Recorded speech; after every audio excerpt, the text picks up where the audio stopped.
That's getting reviews. Welcome, the Gamer Man's Lounge. Awaken to play. Hello! Oh wait, this is not a live stream. It's a pre-recorded video. What am I doing? Okay. So hopefully things are going well for you guys. As for me, welcome to the Gamer Man's Lounge. And today we're going to be doing a tech review for a capture card. A capture card...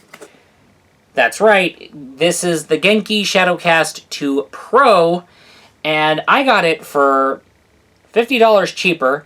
The intended price is supposed to be around the $160 range. This is very budget friendly, but I ended up getting it with a $50 off coupon, and it just got me down to around $100. So with that totally said, I managed to get a hold of it, and definitely gonna go ahead and review it. Okay, so when it comes to Genki's Shadowcast lineup, the first one made its debut through a Kickstarter, and then the crowdfunding was successful. However, there is Shadowcast 2. Now, basically how these Shadowcasts are, they're dongle-sized, budget-friendly capture cards, and what they are is that you just plug it through HDMI, but when it comes to the USB-C on the other end, you just fish the USB-C cord into your computer or tablet. So Windows, iOS, Mac OS, Android, whatever it is, it's just a way for you to output Nintendo Switch in consoles into so you can play it on your computer and whatever it is. You're not porting the games, but it's a capture card, so you're just outputting video signals to your Windows, Mac, Android, iOS. So, yeah, that's the thing. Okay, so there is the Shadowcast 2 that's going to have beefed up specs, but there is the Pro version, which I have in hand, and yes, it is very interesting. It is their premium, but still retaining the budget-friendly... It's very budget-friendly. This is intended to be costing you around $160, which is good. I got it for, like I say again, $50 coupon, $50 off. I got the price down to around $100, $105 if I remember right. Not bad. Okay, so the Pro is more of a premium capture card because here you not just have an HDMI input, but you also have an HDMI pass-through output. And that's damn well great. Now, it doesn't stop there. You also have some audio mixing, because there's two audio jacks, one where you're just monitoring and the other where you're, doing the audio mixing stuff. So, that is something interesting, but another thing that I want to go ahead and talk about is the pass-through. You could do 4K 60 frames per second, so this is pretty great. Hell, you can even record 1080p at 240 frames per second, which is really great. So this is me reading off the back of the box right here to see if, yes, the pass-through absolutely supports HDR, HDR10. So that's something around here. However, yes, this is going to be a UVC device, so it's going to be a no-brainer for you to run this on OBS and whatever the case it is. So it's going to be like a UVC device, so you don't have to worry about using proprietary software. So you could just add it into OBS or Bandicam or whatever. It is the way that it is. Okay, so unboxing this thing, what you do end up getting here is that you have this little ribbon thing. You just pull in that ribbon thing. I'm going to finish pulling that off. So this mysterious ribbon-like thing. Why am I calling it a ribbon? Or why am I calling it ribbon-like? I forgot the word for it. I think I forgot the word for it. Yeah, this is like a peel tab. Ah, here we go, a pull tab. Yeah, pull tab. What is going on with me today?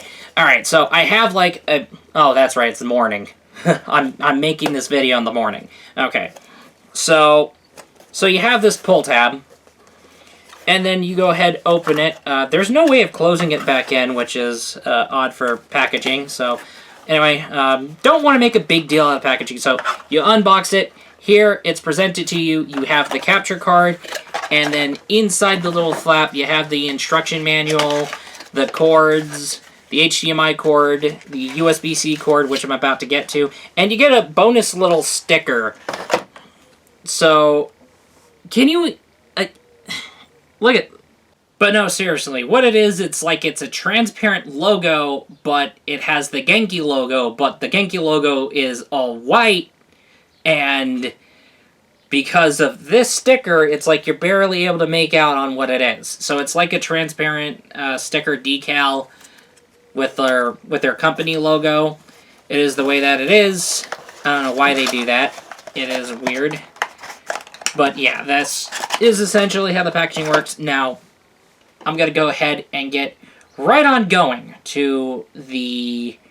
You know what? Before I get to the details, as much I am eager to just hop on what I want to say, I want to go through what I've been doing with this capture card first. So, here's the thing. I have the Shadowcast 2 Pro hooked up to my laptop, and how it's going to work here is that I'm using it as a dual PC build, or shall I say I have been using it as a dual PC setup. Why did I say dual PC build? I think setup would have been the more better word. Again, me being not doing so well in the mornings right now. Alright, so with that totally said, let's get right on going. Now, how it's going to work here is that I do the gaming on my RTX 4070 rig, but I have HDMI output like coming through the capture card and utilizing the pass-through output to my Arzopa monitor, while the capture card is plugged into my laptop. Yes, I know it is outdated, way too old for Windows 11. I know Windows 10 kill date. I'll talk about it in another video. So let's focus on the capture card. So, with that totally said, I just want to make my video content not just in the living room, but also in my bedroom when given the chance, so that's where this buddy came in. However, I'm going to go ahead and just roll with it, the footage. Alright, so you can hear me, but if you're hearing the video game audio, you're only hearing it being blasted through the speakers on my Arzopa monitor. Now, the reason for this is because I have decided to go and mute the capture card audio because the audio signal on the capture card, not so great. But when it comes to the HDMI outputting to the pass-through monitor, hey, great. Pass-through, really great. So, not bad. But when it comes to capturing the audio, not so great. But video capturing, fantastic. Video signal, great. Audio signal, not so great. But when it comes to the pass-through audio, like, you're hearing the video game audio on the Arzopa monitor speakers. Alright, so... yeah, I don't know what happened here. It seems very glitched. I don't know what's going on. So, yeah, not so pleasant recording audio signal, but pass-through signal, great. Well, I do want to go ahead and say something, but I'll just save it for, like, another video or just later in the video or something. But let's get right on going and get testing with the capture card. You know what? I think it's really perfect to continue the Let's Play format through the laptop when it comes to dual PC stuff anyway. So you know what? Let's just go ahead and just get the testing started and start with Quake 1. Playing it on hard mode, where we're going to be expecting more enemies on the screen. So with that totally said, let's see how well it's going to handle all the crazy stuff and whatnot. Now, I am also aware that there will be variable refresh rate support. However... oh, wait a minute. Do we have adaptive sync? Wait a minute. Uh-oh. Oh, well. I'll figure that out later. But, yeah. Now, one thing I'm also going to go ahead and bring up here is when it comes to the pass-through output, now my Arzopa monitor is going to be 144 Hz on 1080p. But I'm not getting like a pass-through signal at all. And even when I got a pass-through signal, I had to go turn it down to 120 hertz. Now I want to go ahead and kill as much as I can until my quad damage runs out. I'm missing targets because I'm not paying attention. What am I doing? Hey, I got the one guy that was hiding. So if I'm coming out very rusty, my sincerest of apologies. Now here I go. Can't believe I did what I did, but hey, it is what it is. Dang it. Okay, so here you go. I'm going to be testing out Trepong 2, or Trepong Square. And essentially what it is like it's a first-person shooter. I just activated slow motion mode, and which you can also recharge by killing other enemies. By the way, I'll get more into how the game works when I'm doing a modern game view of it, because I'm planning on doing a modern game view of this game. So with that totally said, yes, this is me doing endless mode on Backrooms. So here I go. You can hear the heavy metal soundtrack. You can hear the gunfire. You can hear the chaos while you can hear me talk and say things. So with that totally said, I'm having a hard time trying to find someone. So with that totally said, oh, where's that someone? I don't know why I popped the slow-mo. That's a waste of slow-mo, but you know, I'm going to grab this enemy and toss this guy's grenade. And there's 2 enemies remaining, so we're going to go ahead and do this. Now, let's see how well this game is going to handle when it comes to the chaos and mayhem when it comes to that game, Trepong 2. Oh, hello. Did he just throw a grenade at me? Oh. Okay, here I go. I got Fireworks Mania. It's a Unity engine game, so there is going to be some optimization hiccups. Holy crap. Now, that is meant to be my countdown timer. Now, what I like to do is set off a bunch of fireworks at once, and let's see how that works. Oh, my bad. I think we need to back off until we can, you know, see the presentation. So, with that totally said, what I like to do with Fireworks Mania is essentially get destructive and get creative. Well, yeah, you can destroy stuff in Fireworks Mania, and as you can see here, yes, I blew up that barn. So, what a twist. Oh, hey, hello. Well, that's great. Yep, I destroyed the entire farm. That's... Holy crud! Yeah, I didn't see that. That, like, flew at my face. Oh, that one's next. Hello.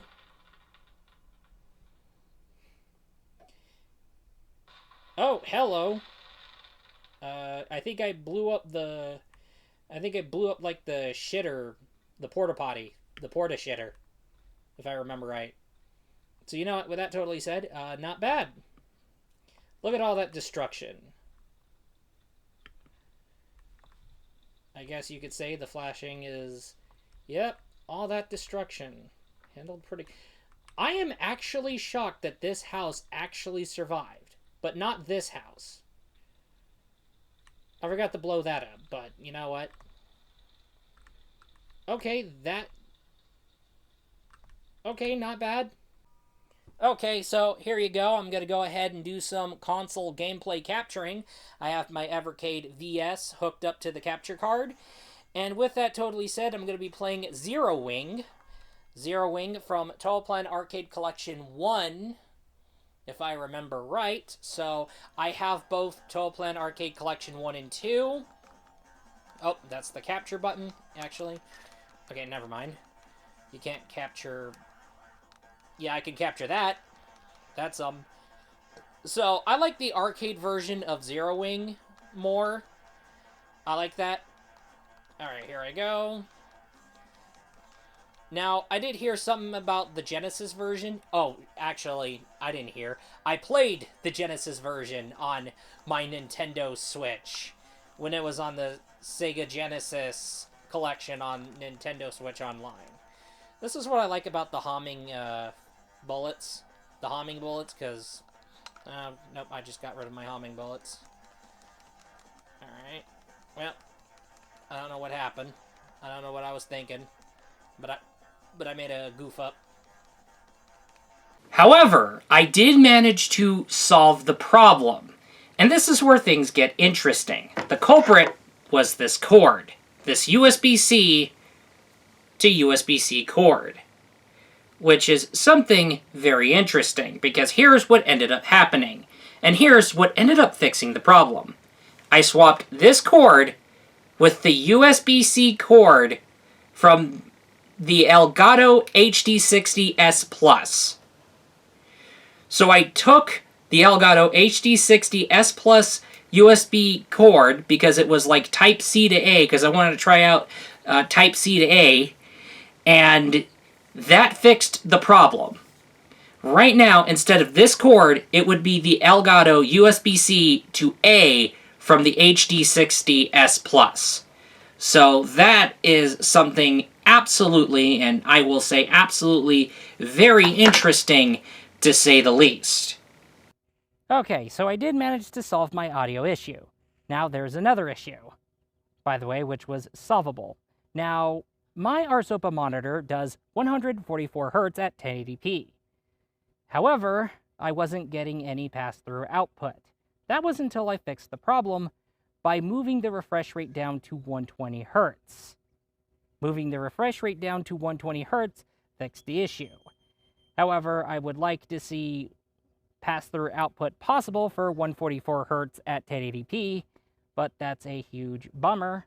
But, however, 120 Hz, still better. Now, back on the subject of video gameplay footage. Now, going in order, first off, I decided to go ahead and record my Evercade DS, playing off the Toaplan Arcade Collection 2, playing Demon's World. This is an arcade game by Toaplan. It is a side-scroller platformer that essentially has you playing as some guy wandering around having to basically save the day, fighting off demons from left to right, hence the name Demon's World. It's a very interesting thing. I'll talk about it in a Video Game Classics video, but you know what? Discussion for another video, but with that totally said, capturing the gameplay footage from Evercade VS is the console, but with that totally said, smooth sailing, fantastic, no issues whatsoever. Now, moving on over, back in order, going back to the PC build, utilizing my dual PC setup, I managed to capture gameplay footage from Medieval. Previously reviewed on Modern Game View, it's a fantastic first-person shooter that ends up blending Hexen/Heretic with Quake. It looks really good. It also has included ray tracing graphics and DirectX 12 support, and fantastic times. It's surprisingly optimized, even with ray tracing turned on. Great times were had with Medieval. And with that totally said, I'm definitely going to go ahead and say it. Smooth sailing across the road. Yes, I tested out the ray tracing demo map. So, yes, they had like a specific little ray tracing level that's like supposed to demonstrate Medieval's ray tracing. And yeah, that's what that level is in a nutshell. So with that totally said, smooth sailing, fantastic times. Another game that I tested out is Pseudo Regalia. It is a retro style. It's styled after the Nintendo 64. It's what Castlevania 64 tried to be, but it's really a more stylish platformer Metroidvania, and it's really great. I reviewed it on a Modern Game View. Good times were to be had, but with that totally said, the platforming, very well, solid, smooth, surprisingly well played when it comes to keyboard and mouse controls, which I discussed in the Modern Game View. Now, with that totally said, Pseudo Regalia, smooth sailing. Absolutely smooth sailing. Now, also, moving back to Trepang 2, or Trepang 2, on the PC, playing Endless Mode on a different map other than Backrooms. So, with that totally said, good times were definitely had. The mayhem, very plenty when it comes to Trepang 2. Modern Game View will happen in another video, but with that totally said, good times were had, but also smooth sailing once again for Trepang 2, or Trepang 2. Why am I saying that wrong now? Trepang 2, okay. Now let's go ahead and move on over to Action Taimenen. It is a free-to-play hack and slash title. It's meant to be more of like a little chill, cozy hack and slash game that is basically it's supposed to be very light mode, very budget-friendly, potato-friendly in terms of design. It did got a PC port on Steam, but however, if you're worried about the censorship, avoid the iOS version. Just get the Steam and Android versions of Action Taimenen, and you're really good. With that totally said, there is an event going on. It's going to be a team-based event where you're going to have 3 playable characters at the same time. So with that totally said, went through that. So as soon as I started grinding off that event, smooth sailing, fantastic times were definitely had. So yeah. Now, moving on to Black Mesa, yes, I planned a modern game view for this game as well. Black Mesa is the fan-made remake of Half-Life 1, and it looks very great. I'm planning on doing a modern game view, so like I said, it's a hugely faithful recreation of Half-Life 1, and yeah, it's amazing. But with that totally said, I think I got past the part where I ended up in like another laboratory.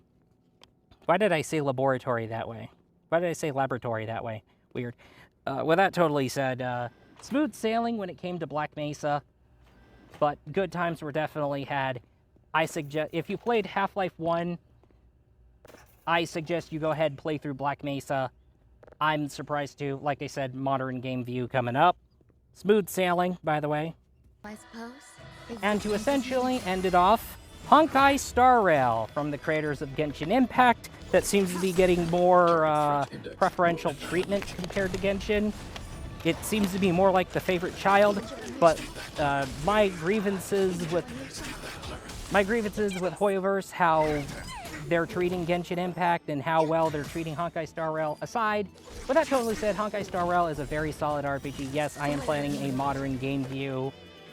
And, however, to bring up the preferential treatment, I'll bring that up in another video, not having to do with the modern game view. Alright, it is the way that it is. But Star Rail, very solid turn-based RPG, but a very interesting direction, but a very solid game with some impressive gameplay, great characters, and yeah, it is the way that it is. Good times were definitely be had, and definitely smooth sailing. So, yeah. So, all in all, the Genki Shadowcast 2 Pro, especially for its price tag, is absolutely recommendable. Yes, there is a few issues aside. Just make sure if you're running into some issues when it comes to getting audio signals or something else, I would probably consider a USB 3.1 type C to A, or just go for or just to be safe, get a 3.2 type C to A cord, and you're pretty much good. However, with that aside, the Genki Shadowcast 2 Pro, very solid, really great, especially for the budget. I'm damn well impressed, and I will definitely say it is absolutely a highly recommendable product. And with that totally said, that is all, and I will be looking forward to you in the next video. Peace out.